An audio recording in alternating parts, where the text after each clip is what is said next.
क्या हाल है दोस्तों। आज हम क्लास 12 का बहुत ही अच्छा टॉपिक लेकर आए हैं, आव्यूह का परिवर्तन, जिसे हम बोलते हैं ट्रांसपोज ऑफ अ मैट्रिक्स।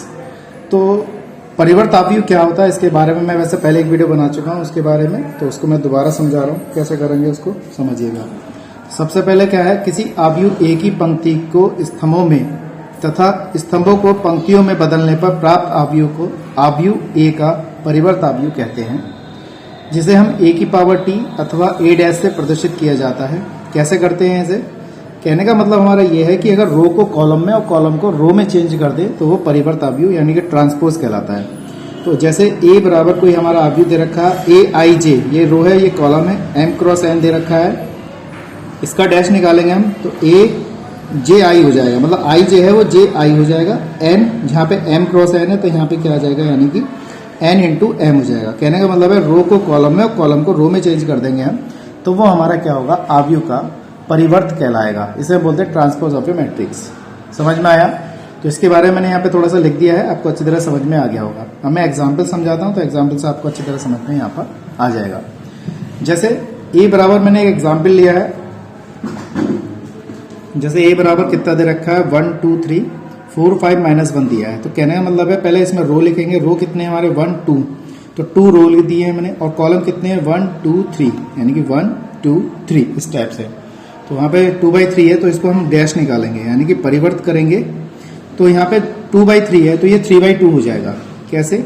1 2 3 4 5 -1।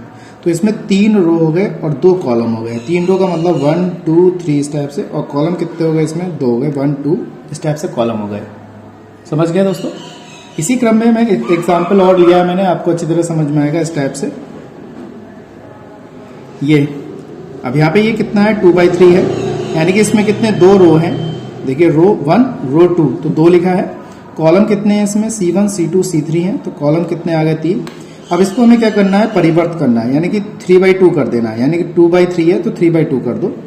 तो इसे 1 1 1 यानी कि लेटे हुए पद को खड़ा कर दिया। इस पूरे पद को मैंने क्या कर दिया, इसको खड़ा कर दिया, यानी कि रो को मैंने कॉलम बना दिया। ऐसे ही इस वाले रो को हम क्या कर देंगे, कॉलम बना देंगे इस टाइप से ये। और कितने हो जाएंगे इसमें, देखिए रो कितने आएंगे, रो है 1 2 3, ठीक है, तो 3 तो हमारे रो हो गए, और कॉलम कितने हो गए 1 2 इस टाइप से। तो ये 3/3 का हमारा परिवर्त आव्यूह यहाँ पे आ गया। तो मैं समझता हूँ आपको ये चीज समझ में आ गई होगी, अच्छी तरह आ भी रही है। तो इसी प्रकार में इसी क्रम में आप मेरे चैनल को सब्सक्राइब भी कर दीजिए और वीडियो को ज़्यादा ज़्यादा शेयर भी कर दीजिएगा, ठीक है।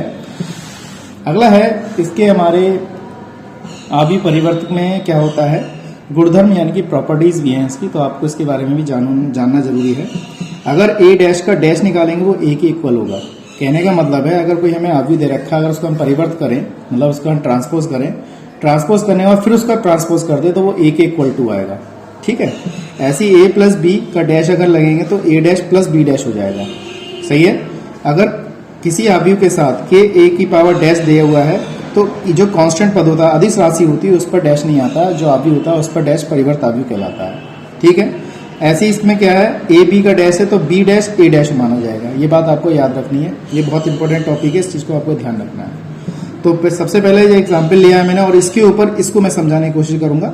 ये वाला बहुत पूछा जाता है पेपर में, तो इसको ध्यान से समझिएगा। अब हम यहाँ सिद्ध करके दिखाएंगे ए डैश का डैश बराबर क्या ए होगा। कैसे होगा समझिएगा। हमने सबसे पहले इसका परिवर्त आव्यूह यानी ट्रांसपोज निकाला। मैंने आपको बताया था 2/3 है, इसको 3/2 करना है, रो को कॉलम को करना है। तो यहाँ पे देखिए मैंने बताया था अभी जो लेटा हुआ पद वो होता है रो, उसको खड़ा कर देते हैं 1 2 3 इस टाइप से, और यहाँ पे हो जाएगा 4 5 -1, यानी कि 3/2 का हमारा ये मैट्रिक्स हो गया। समझ गया दोस्तों? तो 3/2 का हो गया हमारे पास ये। अब हम क्या करेंगे, इसका ये हमारा ए डैश आ गया। अब मैं इसका दोबारा का डैश निकाल रहा हूँ। दोबारा डैश का मतलब है इसका मैं डैश दोबारा लूंगा तो ये क्या हो जाएगा, जो लेटी हुई चीज है, जैसे रो हमारा ये है, तो रो इसमें 3 हो गए थे, अब तो इसे खड़ा कर देंगे 1 4, ये है 2 5, ये है 3 -1। तो ये वैल्यू किसके बराबर है, ए के बराबर आनी चाहिए वैल्यू। देखिए क्या ए के बराबर है, देखिए 1 4 2 5 3 -1, देखिए यहाँ पे आ गया 2/3 का आ गया। ये किसके बराबर है हमारा, इक्वल टू ए के बराबर है। तो अभी हमने इसको प्रूफ कर दिया, ए डैश का डैश होगा तो वो ए के इक्वल आएगा। समझ गए दोस्तों? ये बात आपको ध्यान रखनी है अच्छी तरह। तो मैं समझता हूँ ये चीज आपको अच्छी तरह समझ में आ गई होगी। इसी को हम क्या कहते हैं, ट्रांसपोज कहते हैं। क्लियर दोस्तों, ये बात आपको ध्यान से समझनी है और क्या करना है, इसको अच्छी तरह करना भी है। ठीक है, इसी क्रम में अगर आप सबको प्रूफ करना चाहें तो इसको सबको प्रूफ कर सकते हैं। जैसे a प्लस बी है, अब इसका हम जैसे b का वैल्यू निकाल लें, मान लीजिए ये हमारी a की वैल्यू है, b की वैल्यू आप कुछ ले लीजिए। ठीक है, वो सब कैसे होनी चाहिए, बराबर आएंगे इस चीज के। तो मैं समझता हूँ आपको ये चीज अच्छी तरह समझ में आ गई होगी। कोई दिक्कत है तो आप मुझे कमेंट बॉक्स में बताइएगा, और चैनल को ज़्यादा ज़्यादा शेयर भी कीजिए, सब्सक्राइब भी करवाइए। और आने वाले समय पे बोर्ड एग्जाम शुरू होंगे तो उसके लिए आपके बहुत ही महत्वपूर्ण होगा। ये सभी एग्जामों में इंपॉर्टेंट है, जैसे यूपी टीजीटी का एग्जाम हो, यूपी पीजीटी का एग्जाम हो, या डीएसएसबी का हो, या आईआईटी के लिए, आईआईटी में भी इसका बहुत बड़ा वो है, जिसमें भी क्वेश्चन जरूर पूछे जाते हैं इस पर आधारित। ठीक है दोस्तों, आज के लिए इतना ही, नेक्स्ट वीडियो लेकर आएंगे।